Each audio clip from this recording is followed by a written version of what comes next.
Be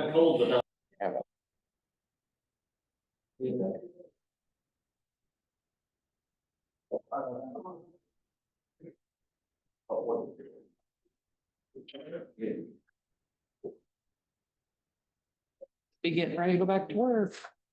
His spirit's gone. Went back, 2 shifts. So, yeah, he had to say farewell.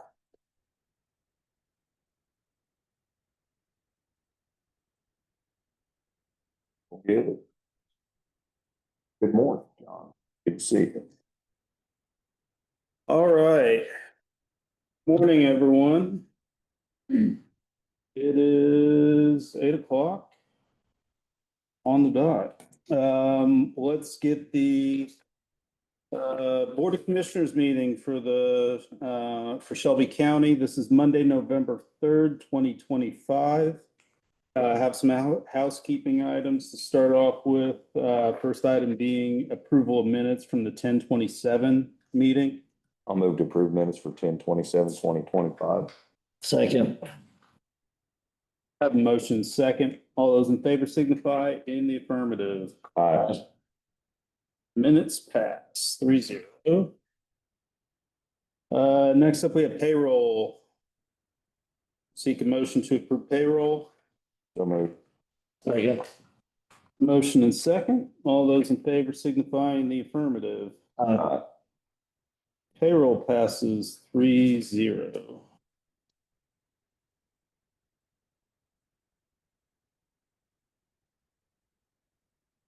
Next up, claims. Take a motion to approve claims. Approve claims. Second. Motion and second for claims. All those in favor signify in the affirmative. Your signatures there. Aye. Aye. Aye. Claims passes 3-0. Next up, we have a request for disposal of inventory. This is for a desk chair from the prosecutor's office, purchase date of 1/1/22.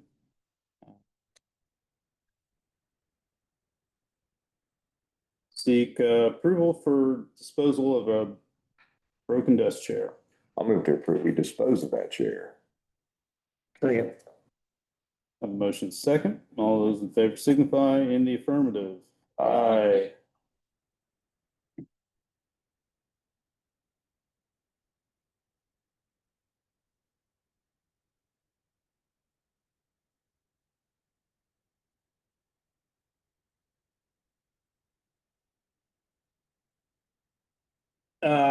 All right, we got the housekeeping out of the way. We have first item or second item, actually, it's on the agenda is Easter Buyer with Shelby Senior Services.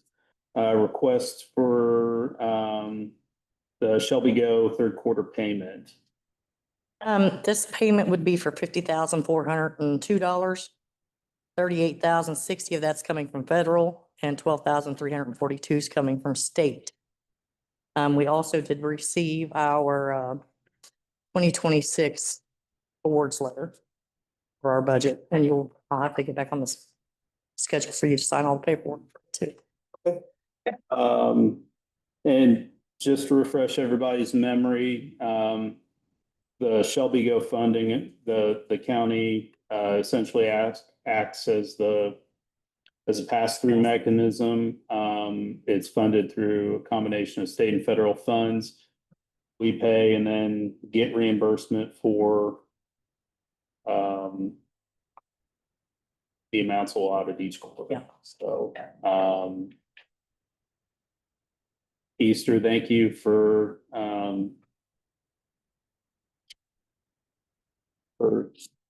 basically ensuring we get reimbursed for No. necessary public service. Yes, the awards letter. Please, yeah. Send it to us. Seek a motion to approve the third quarter payment to Shelby Go. I'll move to approve the third quarter payment. Second. I have a motion second. All those in favor signifying the affirmative. Aye. Passes 3-0.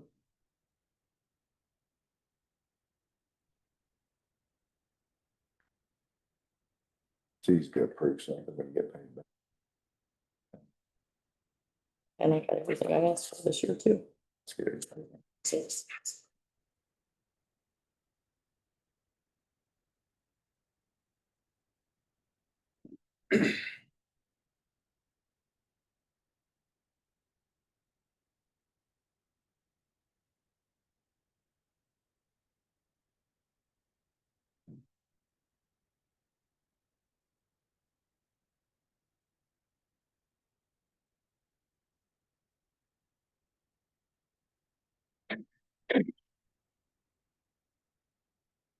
Thank you. Cheers. Thanks.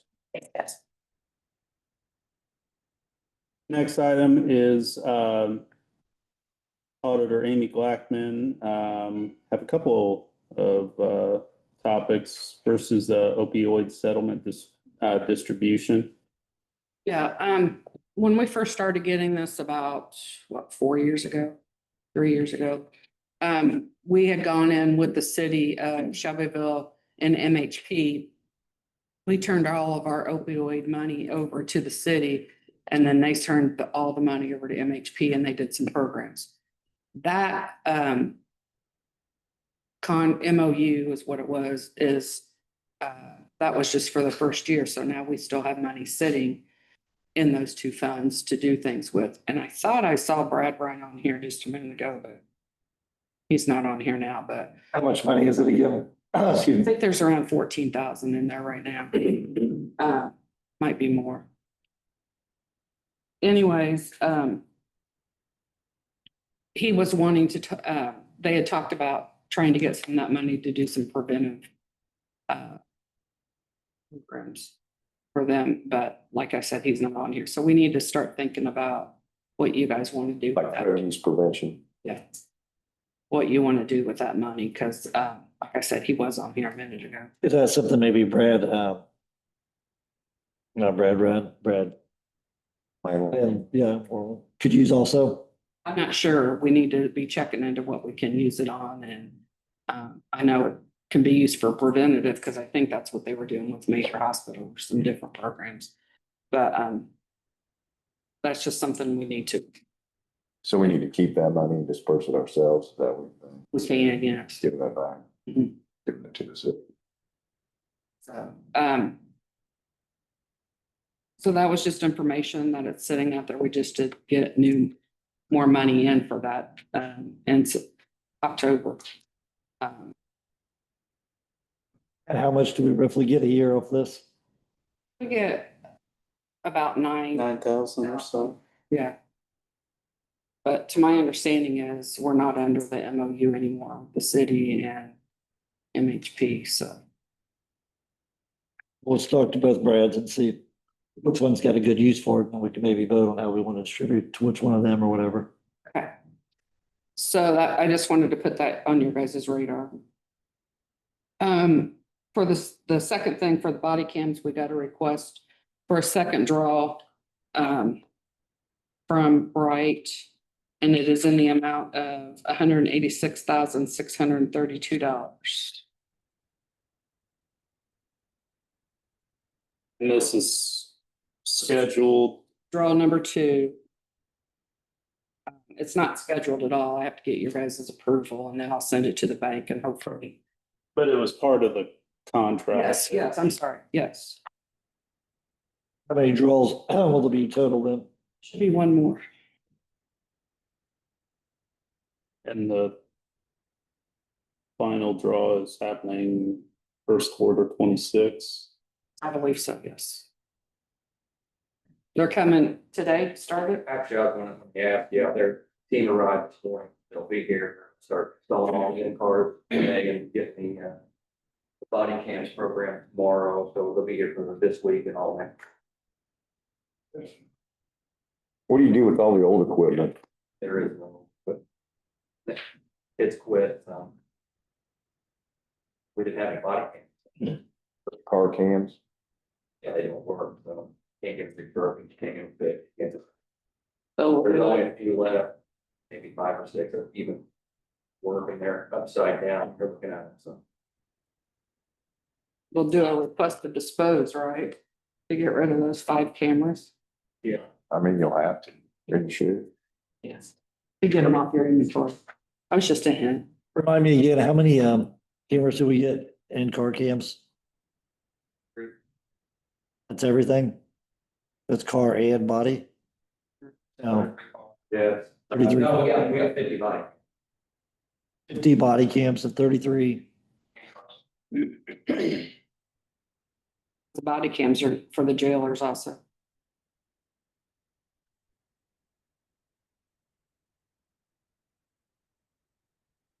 Any other questions or?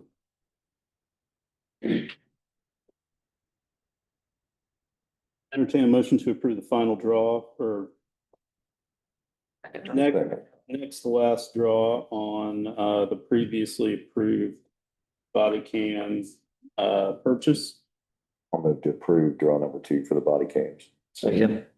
A motion second. All those in favor signify by saying aye. Aye. Passes 3-0.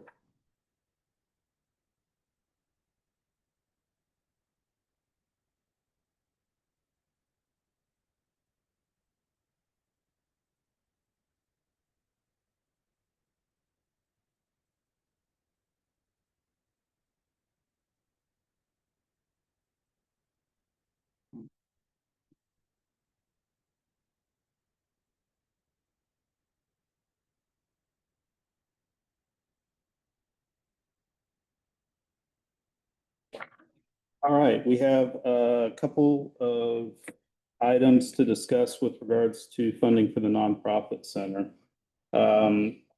So just some background information on this. The groundbreaking ceremony occurred last week, is that correct? On the nonprofit center, the goal of this is to create a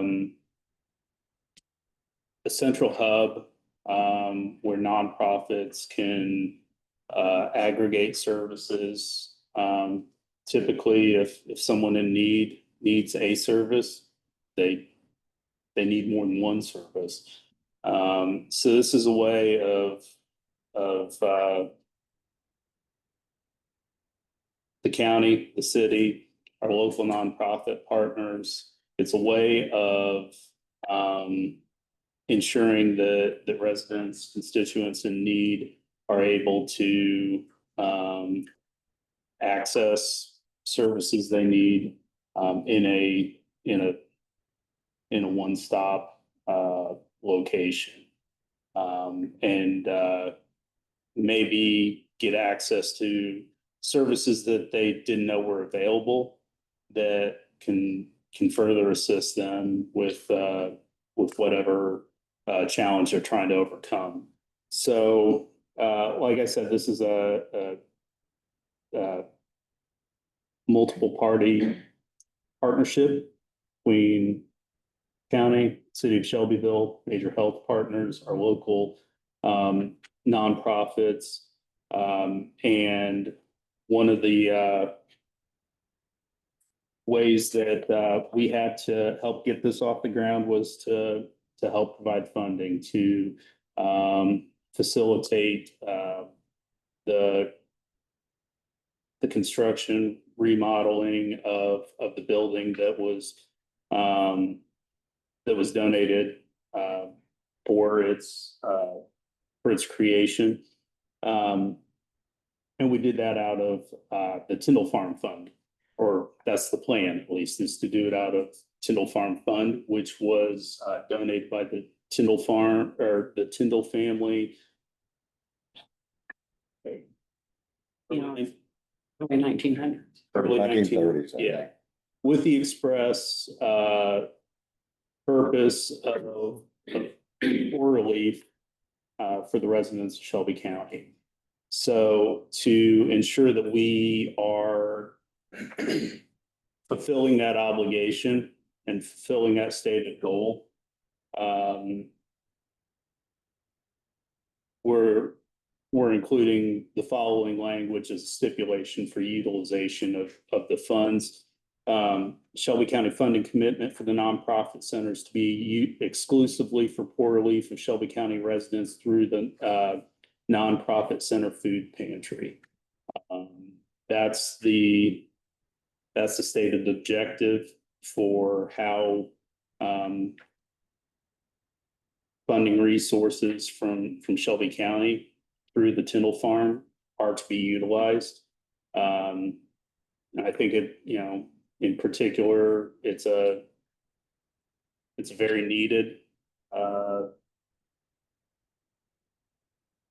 Currently with the federal climate and the current uncertainty with regards to food benefits, and food insecurity and food availability. So, with that stipulation in mind,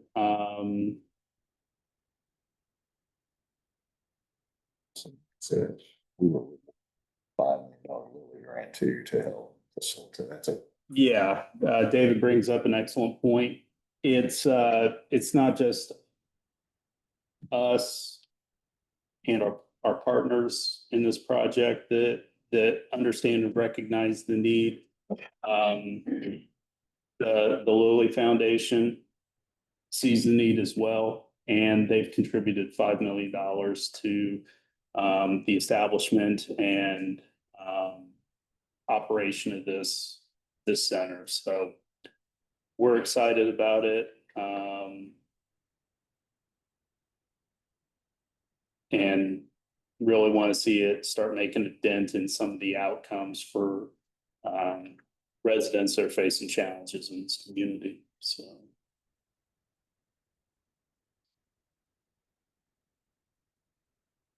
That's all. Anything further? I'll make a motion that we donate the $125,000 to the nonprofit center for its construction and used towards, well, I guess it would be towards construction. Yeah. It'd be used towards poor relief such as food disparities. I'll say it. I have a motion and second, $125,000 from the Tyndall Farm Fund, express purpose of poor relief through the nonprofit food center food pantry. All those in favor signify in the affirmative. Aye. Aye. Passes 3-0.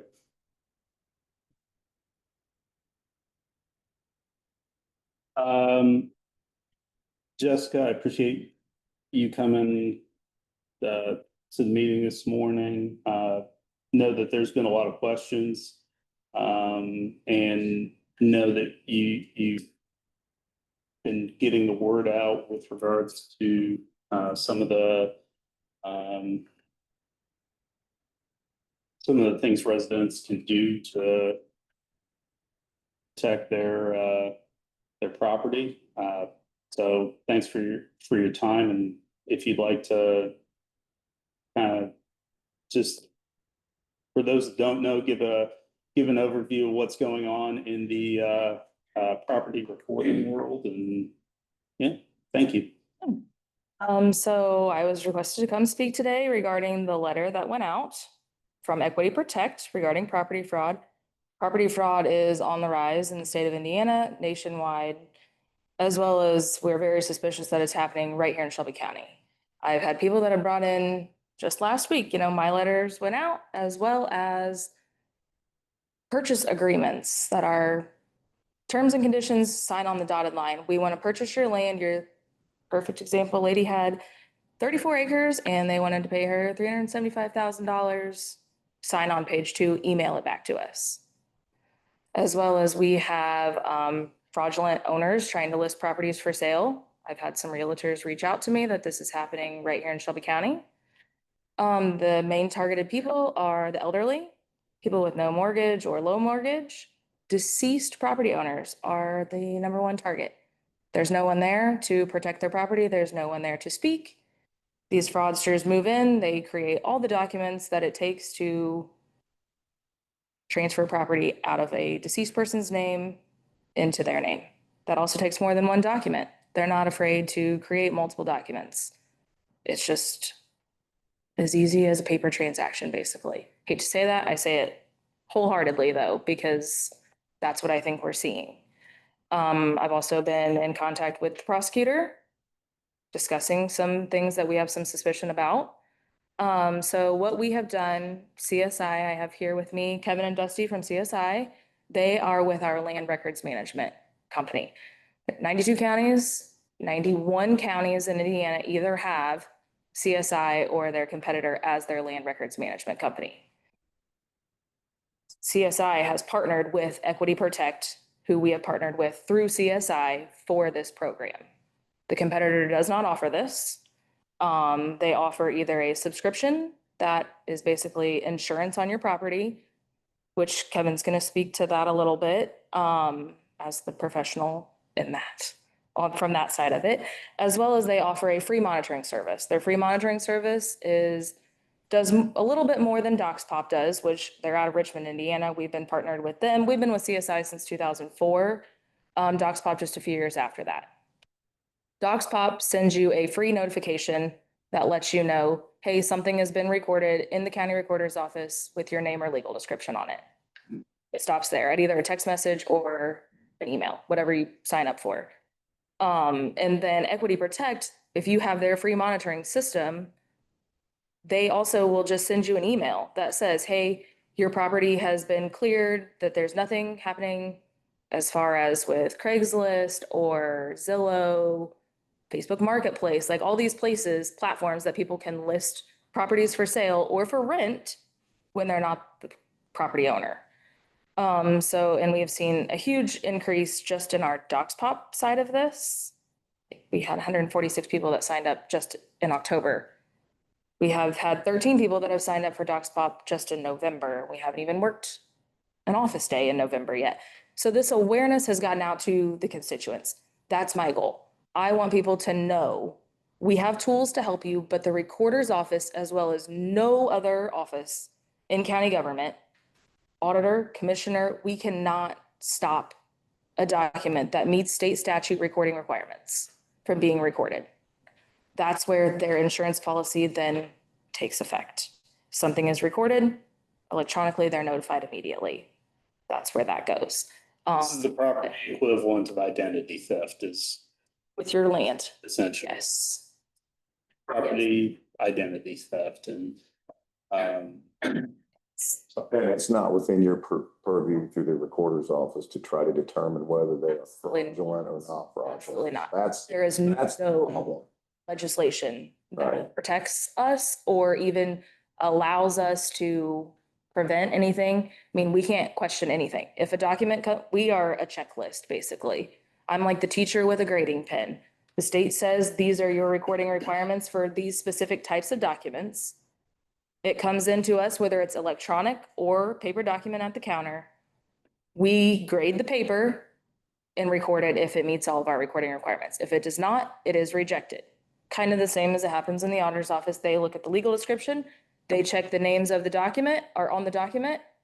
If it meets what their job is required to do, then it's sent on to our office.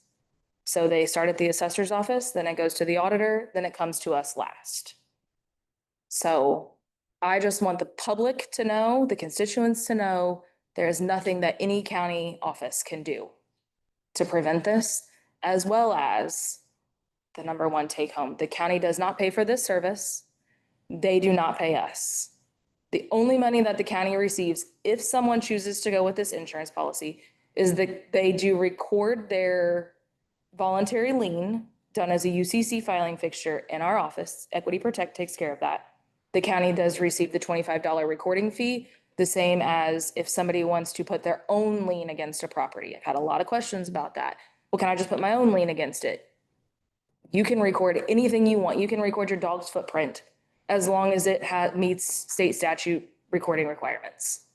So the legality behind that, I don't know. I'm not an attorney, and that's what I tell everybody. But as far as recording a document, record what you want. But what this does is when it puts that voluntary lien on public record, when a fraudster targets a property, they're going to do a title search. They're going to look at public record to see if there are any liens against the property, to see who the owners are, to see what information they need to carry forward with property fraud. If they see this lien out there for no money due, it's just basically saying John Doe is in an agreement with Equity Protect as their insurance policy, then that's hopefully would make the property, first of all, look less appealing to someone. If not, they're a criminal. They're gonna go forward with doing whatever criminal acts they do. They're gonna record a document. They're gonna make sure it meets all of our recording requirements, which is also public knowledge. We have it posted in our office, unfortunately, but fortunately, because we're here to serve the good, we're not here to serve the bad. But we serve everyone. So with that, I have some statistic sheets that I will hand out to you guys. And then Kevin, if you want to speak to a little bit more in detail, if you guys don't have any questions for me, then I'll let Kevin give a little bit more detail about property fraud and what's happening. Great. Thank you, Jessica, and that was well stated. Good morning and great to meet everybody, and I have a long, proud history being here in Shelby County, so I love this opportunity to meet with you. And this topic is kind of near and dear to my heart and all the neighbors in this community too. Fraud alert systems that we built years ago really got popular. I don't know how many have heard of Title Lock. You've seen some of these commercials on it. They're out there promoting this pretty heavily. And this is true with our Docs Pop system where you have the fraud alert too. These are like smoke alarms. They tell you after the fire's already started, then you're a victim of a property fraud, identity theft. Now you got to go hire an attorney. I'd hate to see my 89-year-old mom now have to spend $10,000, $20,000 to quiet title because she was a victim. And so I've been heavily involved with this at our national level with our association, and property fraud is really rampant in some other parts of the country. And as a technology provider, I met this gentleman 2 years ago now, maybe 3 now, that was building a system to actually prevent fraud. And that's the big difference. You know, we don't want to have a smoke alarm that says, hey, you got a fire. No, we want to prevent it. And as Jessica did say, there's this UCC, you now become a secured creditor on your own property. It's revolutionary. No one's doing that. And it's interesting that if you look at maybe your 1, 2, or 3 top valuable assets, your home might be number 1, but we don't know what's going on with it, right? We're all just, I asked some of my trainers, what is proof of your home? Well, I think it's my title. I think it's my deed. Okay, that's a good start, but where is it? I don't know. And do you know what's going on with it? No, I get a property tax bill maybe twice a year. We have these valuable assets, and this unbelievable custodian has to, like what she just explained, I just got to record it just presented in front of me. We have no visibility and no really control over our own most valuable asset. This is doing this. By this UCC, you all can sign up and you become actually a now secured creditor. If somebody tries to file a lien against it, a quick claim deed, they got to clear it through you. So the beautiful part of this whole system is it's kind of like in the banking world where you have your account, you got to come in, you got to identify yourself, and they're not going to allow someone to misrepresent you. And there's a whole process that when you go through this, that'll say, yes, I'm Jason, I'm David, I'm Nathan. That we'll make sure that you're not trying to impersonate someone else. Now you file this lien. The technology is that if someone tries to file a quick claim deed, and they try to sell that property or put a lien on it, that'll go through a title process, and the title company goes, what is this lien? Why does, David have this UCC on it? We better contact him to make sure this other thing happening here is valid. And that runs through the technology piece of it. You get this call and it says, is this for real? If it's not, you just prevented fraud. If it is, it clears. It's a simple system. There's a QR code on it that allows that title company to clear it. So it's a fast process for anybody that's an attorney. You don't want to cloud and slow down the process. This doesn't, based on the technology that's in there. So it's really a true fraud prevention and allows all of us as homeowners to actually have some say and know visibility of what's going on with our property. So I want to thank, Jessica. She has just been an amazing leader on this. Got some good, I guess notoriety can be good and bad, but I think it's really important that even got that kind of notoriety with Channel 6 and all that, because this is a big issue and it's going to get worse. And again, it's kind of revolutionary, and I'm just glad Jessica wants to be a part of this. I hope that explained it a little bit. And we wholeheartedly endorse that because we are the official land record repository. So we work with this technology partner to make sure they identify the person. Yes, that's the parcel. file the right UCC, and it all connects together. And actually, they just had their first within 2 weeks ago, fraud prevention. Where it was actually, it was interesting. It was a daughter who had power of attorney for her elder father. Somebody did an elder abuse, tried to file a quitclaim deed on it.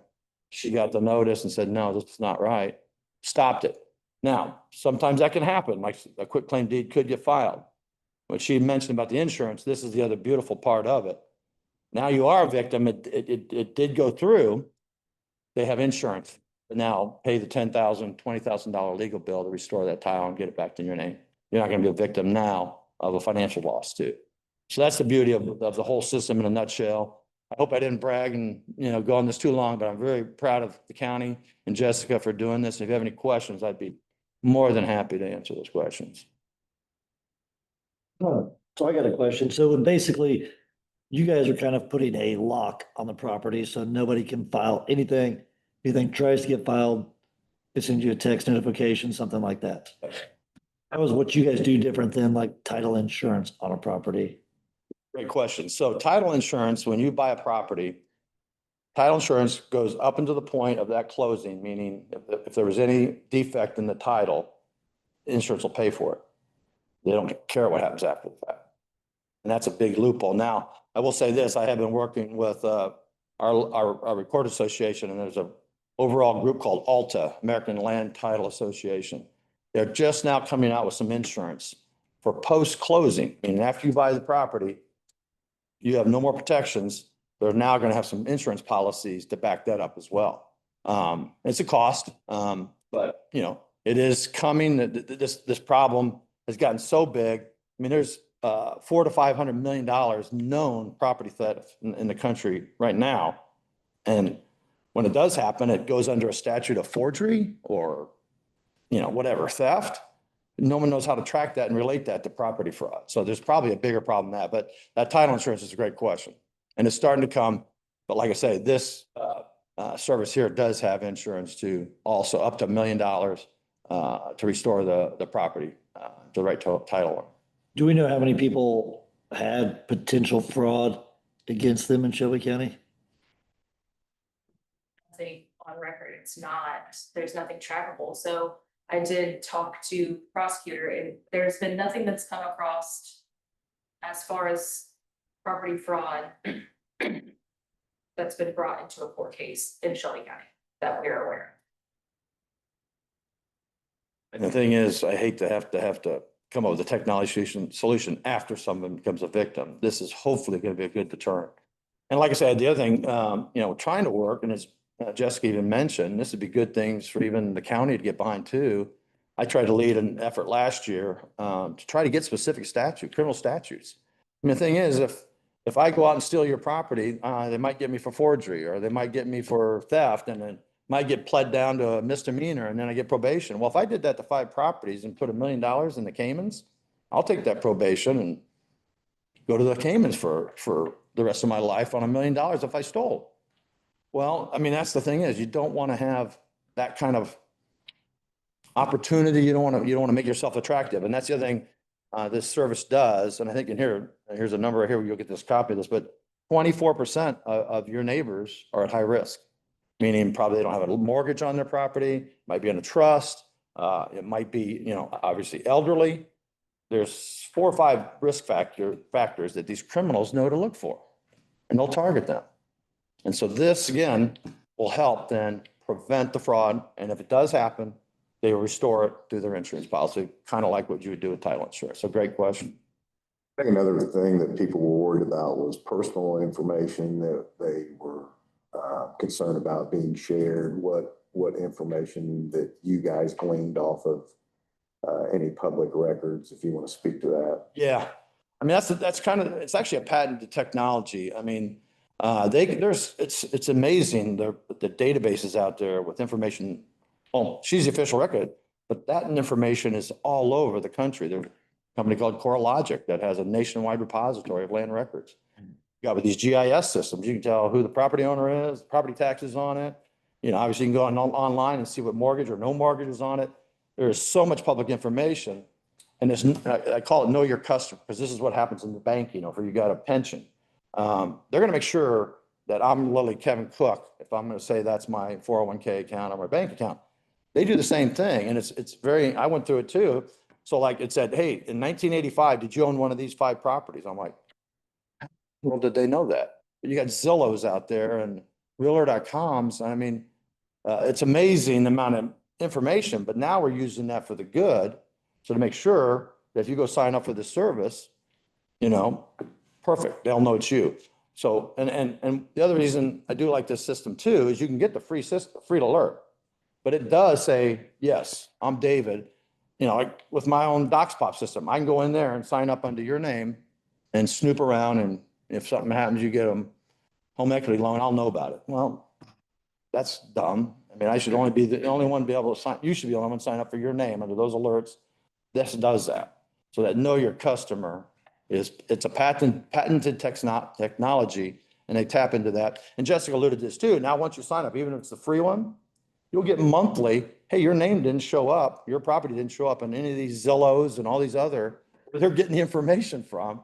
So it's an amazing technology, and I think, you know, this will end up becoming the standard. And like I say, I'm leading an effort to try to get in the legislature, say, let's criminalize that. If you file something illegal in her office, I want to see a 10-year penalty, just because I don't want you to go to the Caymans and go get that money, you know, in 6 months, or even get it right away because you've got a probation or whatever.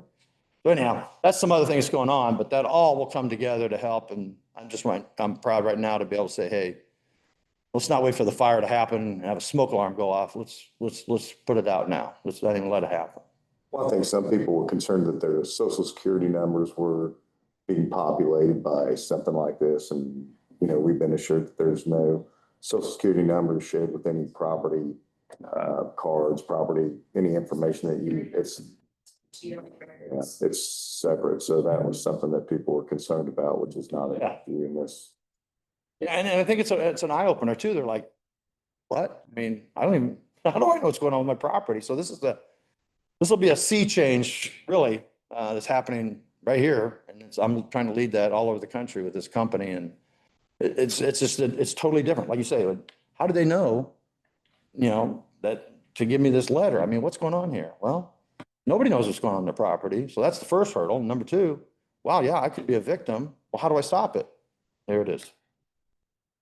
And just to be clear, there are other companies that do what you guys do as well, correct? No, Or you guys are the only the one? only service in the country right now that prevents, true prevention. So my personal experience with this, and let me start by saying I'm glad we know all this now, you know, because I didn't. You know, hats off to Jessica for like I said, going out of your way to try to explain through news media, Channel 6. I'm sure you've gotten a lot of phone calls. You got a text message from me with a letter I received. We own a couple properties that are evidently in a moderate to high risk category. I think that for someone receiving that letter, there was some confusion with regards to, okay, who's this coming from? Is coming from Jessica? Is it coming from a third party? Is it coming from us? You know, who, you know, it is I think what you guys are doing is something that people need to be aware of and need to know that there are options out there, just like there are credit monitoring. It's something that you have to consider in 2025. And I think a lot of the confusion that resulted, if there's ways of better explaining and identifying in in these letters, the who, what, when, where, why, so to speak. I think it prevent a lot of the confusion, and it would probably, open even more eyes with respect to, hey, this is an issue that needs to be considered at a legislative level, that needs to be considered at an individual level. Thanks for coming out and for explaining. Like I said, Jessica, thank you so much yeah. Sorry. I have been sending this information for DocsPop and Equity Protect, same company, out in every single tax bill for 2 years. So this is not the first time that this has come to light.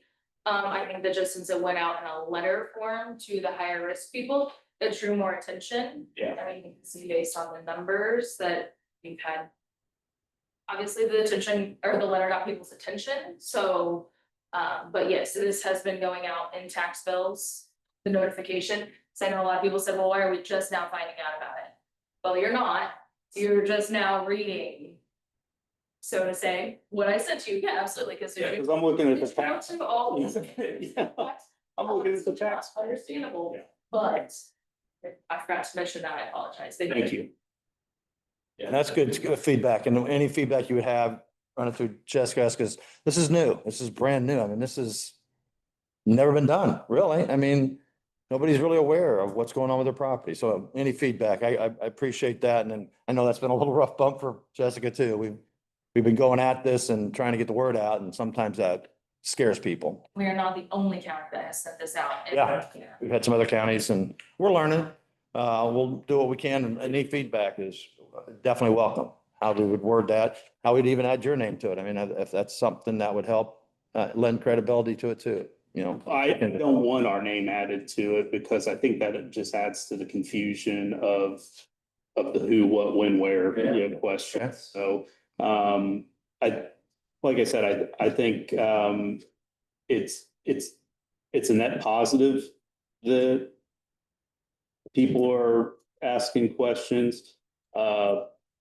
But I think there's opportunities for clarification in the future. So that feedback. You guys have any questions? Well, I think one of the things that was brought up was just, how is the county linked to this company? And Jessica said, clearly there's no money exchanging from us to you. There's no, or vice versa. There's no money coming back from you if somebody goes with that, one of those options. I think probably one thing people would like to see is, from a transparency standpoint, is more, is this an independent offer that's not necessarily linked to the county? I think that was probably one of the other questions that they had. Am I already a victim of fraud? Is this something ongoing? Why did I get this letter? I think those are some of the things that need to be maybe clarified in the future so that it doesn't look like we're supporting any one company, that any company is tied to our recorder's office in that way, which you are tied to the recorder's office either way because of, I guess, on the data side. It's management company, CSI is directly partnered with them, and so we have the agreement to provide that tool as them. We're not selling it for Equity Protect, but we are partnered, they are partnered through CSI, our land records management company, to provide this. Right, so I think that explanation would show people why this company is linked to, in some way, the county already because of that association. So the problem with making the letter lengthy and all of the explanation is people are only gonna read that first paragraph.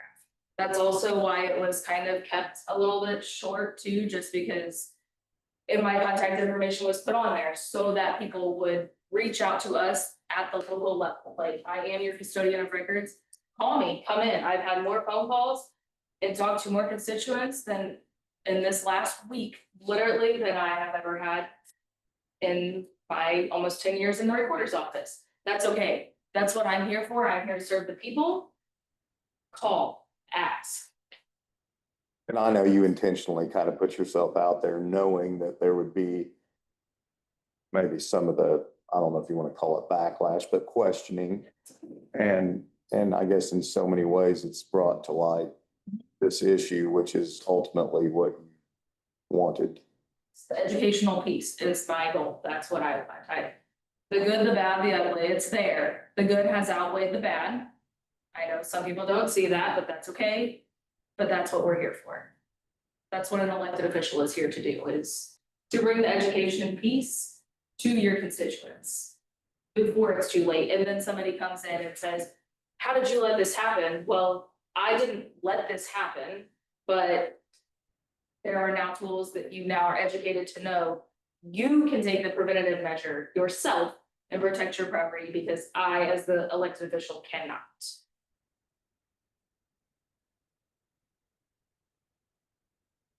Appreciate your time. Thanks for your time. Thank you very much. Thanks, Jess. Yeah.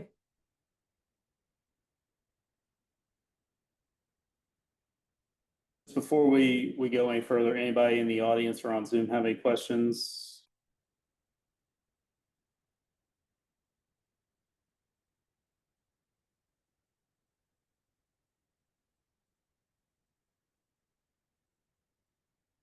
All right, Chris.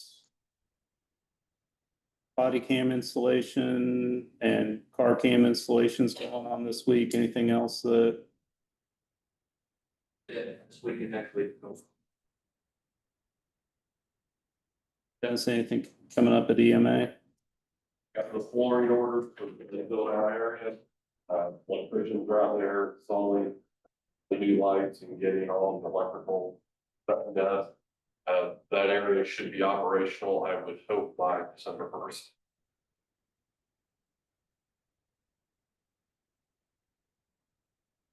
Robert? Get your flu shot. Any thoughts? John, how's the computer replacement going along?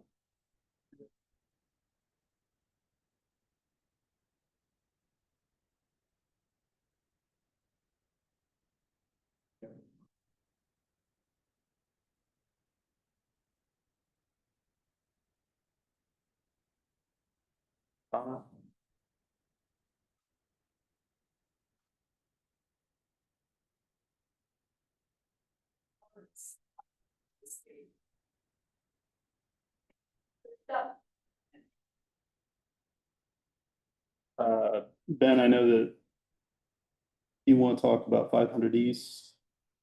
I'd like to request a formal vote to close 500 East between 600 North and US 52 between the hours of 8 a.m. and 6 p.m. this week. They did begin work on it, but they are doing that under flagging right now until it was voted on and approved. But they have begun milling 500 East at US 52 heading south this morning. And I know that you and Dave O'Meara have reached out to affected property owners, school district, the people that you know are going to be utilizing 500 East this week for farming operations. And everybody's been on board with it and been accommodating with regards to, you know, hey, we'll work around this. And so just quick tip of the cap to everybody's understanding that's going to be affected by this. But this was one of the more heavily traveled thoroughfares that we gotta get right. So That was one that we had stated before they started this project. This was the one roadway that we said we cannot close down because of bus traffic, the amount of corn that was still in the fields that had not been shelled, and US 52 being closed. This was a main thoroughfare. Everything kind of lined up well. We reached out to all the property owners of the farmland. There was only one field that had not been harvested yet. They're not going to get there till next week. Brittany Losey of the Shelby Eastern School District Transportation has been very helpful. They were able to work in conjunction with Dave O'Mara. They got the bus driver, the number of the paving foreman. So when there is a conflict tomorrow or Wednesday on bus drop-offs, that bus driver can communicate directly with them and say, hey, do I need to come in on 750 North or come in on 850 North to make this drop-off? And then by the state opening US 52 made a huge difference with the ability to be able to go in, close this road, do it in one pour, so they will be asphalting the road in one pool, shoulder to shoulder, no center seam. Definitely helps the longevity of the roadway, deterioration, and like I say, everything just kind of lined up right to make us change our mind on now we have the ability to go this route. So, It's probably gonna be 3 or 4 days, not a week, but it could be a week, but either way, it's not that long. the weather looks really good, so I believe, like I said, they started milling this morning. They plan on starting paving at US 52 going southbound tomorrow, getting close to finish Wednesday. They're hoping if everything works out right, they should be done by mid-morning Thursday. But just in case something happens in construction, there's always unforeseen. They wanted to go ahead and ask for you guys to. And I've had some feedback from some people that are up there in that area, a couple farmers, and they've really thought they've done a good job. So. Anything else? So, So you need to vote on closing 500. Yeah, I suppose that would be I'll move to beneficial. close 500 this week, paving operations. Second. That motion is second. All those in favor signify in the affirmative. Aye. And there was a time stipulation on that too. You might add that in the motion. 8 a.m. to 6 p.m.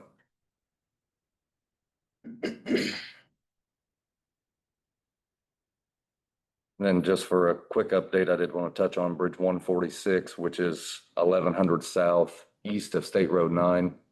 They were beginning to set the beams on Friday. Bump and wall's been poured. Over the next 2 weeks. They'll be installing the bridge rail, guardrail, and resurfacing the roadway there that's in question. So we are on track to hopefully have that open by the first week or two of December.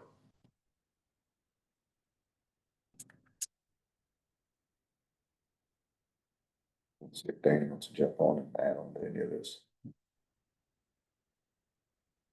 Danny, Hey, you good have morning, anything guys. to add with regards to the road remediation? No, this is Danny with Speedway. I think that everything's going really well out there. I appreciate y'all, Ben, you working with Dave O'Mara so closely to communicate with the landowners and make sure that we're getting the best product possible. That's all I got.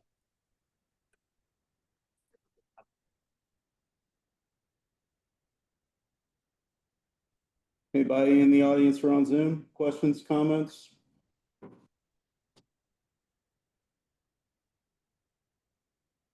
Hi, I'm Blake Newkirk.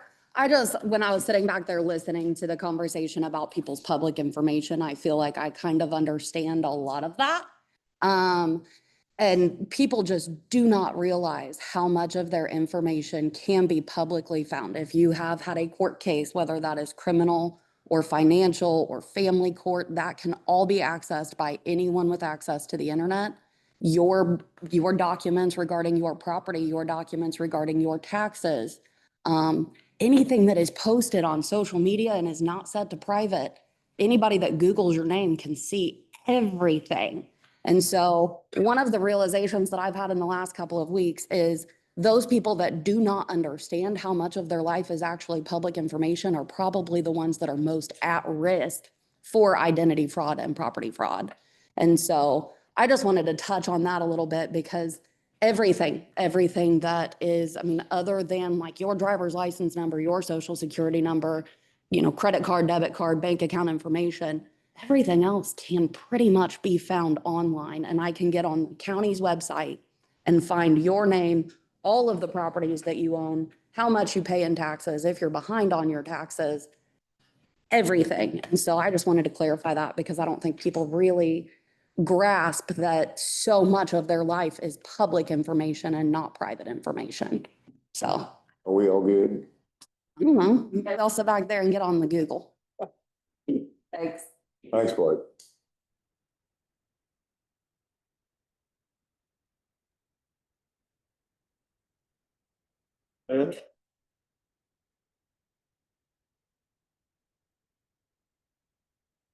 Hearing none, I'll seek a motion to adjourn. Good job. We're adjourned, everyone. Thank you. Have a good week.